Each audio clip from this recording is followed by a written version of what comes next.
My name is Dina Mayzlin. I'm the Associate Dean for the Ph.D. programs at Marshall and a professor of marketing. My area of expertise is the spread of information and word of mouth. In particular, I've studied the strategic manipulation of information by interested parties. I wanted to tell you about some of my previous research findings and how they relate to the spread of misinformation about COVID-19. The title of the talk is Misinformation in the Time of COVID, which of course is a takeoff on the title of one of my favorite novels, Love in the Time of Cholera by Gabriel Garcia Marquez. Let's start out with the definition of the term misinformation. Misinformation is false or inaccurate information.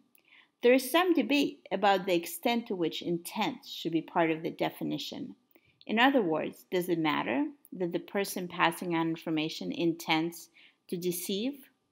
Misinformation can be spread intentionally or unintentionally. Often people generating this information may in fact try to deceive and trick others. But sometimes people may be unwittingly passing on false information. Perhaps you too have accidentally shared information on social media that turned out to be false. No? Never? I'm always a little nervous to show examples of misinformation because I do not want to validate these falsehoods in any way, shape, or form. So just keep in mind, this is a talk about misinformation. The examples are all examples of misinformation, information that is meant to deceive.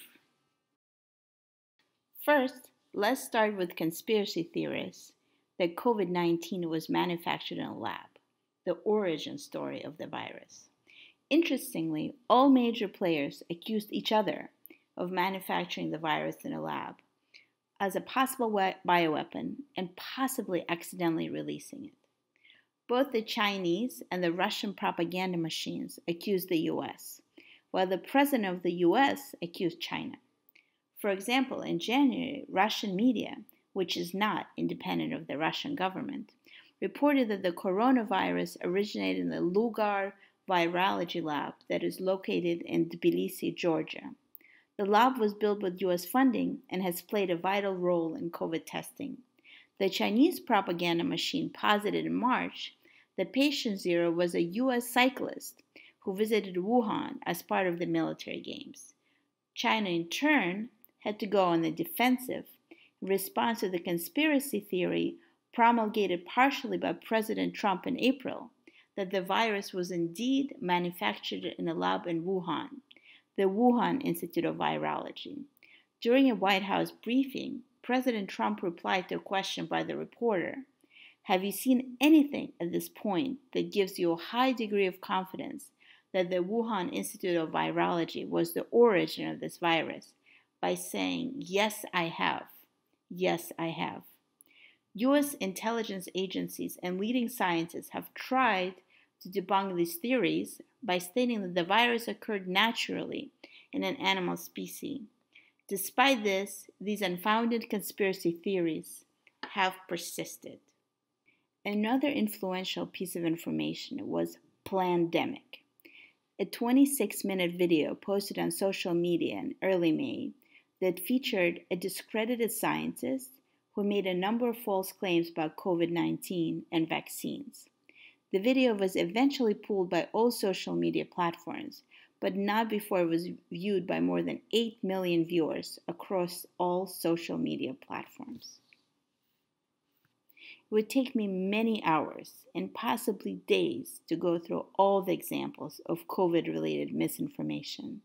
There was the theory that somehow Bill Gates had patented COVID. Not true. There was the idea that COVID is caused by 5G cellular networks. Also not true. And of course, there was the famously dubious claim by the President of the United States that injecting a disinfectant may be an effective treatment for COVID. The President said, "And then I see the disinfectant, where it knocks it out in a minute. 1 minute. And is there a way we can do something like that by injection inside or almost to cleaning? Because you see, it gets in the lungs and it does a tremendous number on the lungs. So it would be interesting to check that. And of course, not surprisingly, there was a plethora of fake cures, tests, and vaccines. Fake antibiotics kits, essential oil products, silver biotics lozenges with vitamin C, and cod liver oil products. Unfortunately, there were real consequences to all this misinformation. Here are three examples.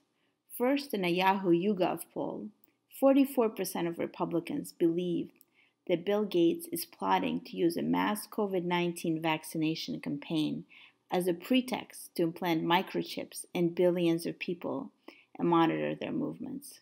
This is not true.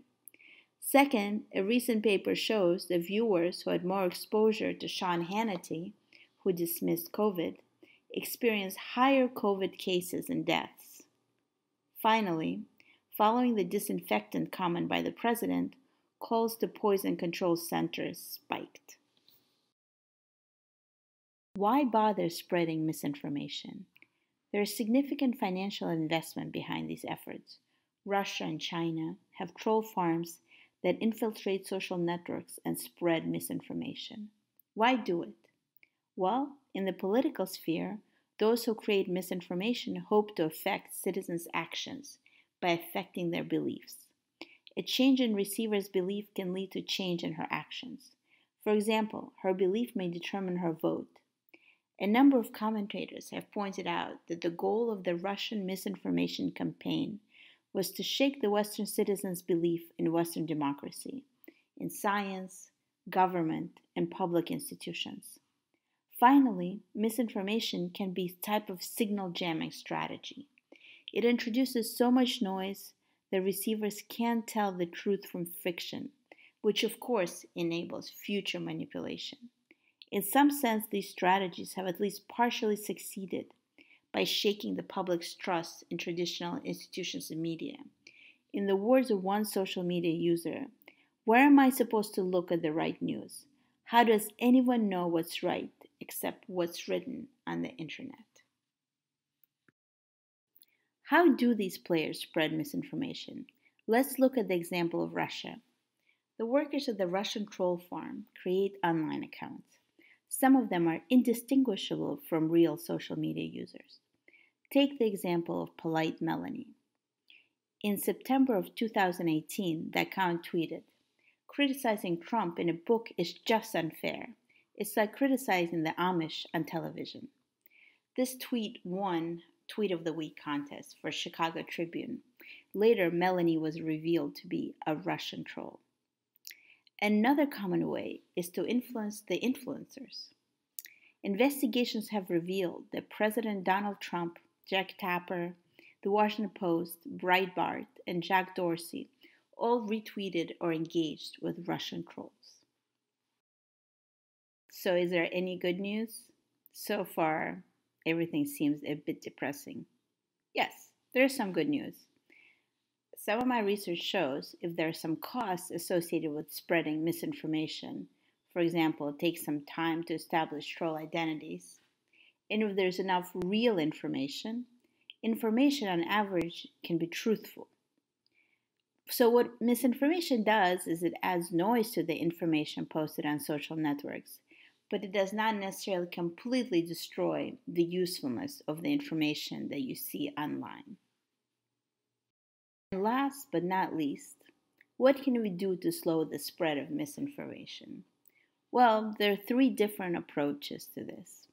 The first one is the individual level actions. You are part of that. You can check your sources, you can exercise caution when it comes to new sources, new FRED requests, etc. Second, there's the platform level actions. The platforms such as Facebook or Twitter can increase the cost of posting misinformation. So, for example, they can purge troll accounts, aggressively flag and take down misinformation. And then finally, we can think about some government or regulatory action. Misinformation, after all, is a form of warfare.